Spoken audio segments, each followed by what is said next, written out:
হ্যাঁ দাদা বলো কি লাগবে? হ্যাঁ দাদা, নিউ কালেকশন কি এসছে? সামনে তো ঈদ, অনেক কিছু এনেছি, দেখো না কি লাগবে। সেই রকম কিছু না, ওই জিন্সের প্যান্ট লাগতো একটা। হ্যাঁ তো বলো কোনটা লাগবে।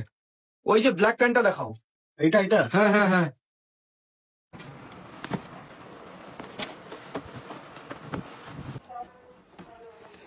হ্যাঁ ঠিক আছে, এবার দাম কত? দেখো দাদা, আমার কাছে সোজা কথা, অন্য দোকানদারদের মতো খেঁচাবো না, একদম 1000 টাকা। অনেক দাম হয়ে যাচ্ছে দাদা, 600 টাকা হবে না? না দাদা, এটা আমার কেনাই পড়ে। দাদা এটা কেনা পড়ে যে আমার 300 টাকা। আনা ফানাতে তো জানো, 50 টাকার মতো একটু বেরিয়ে দেও ওখানে। আর কি বলবো।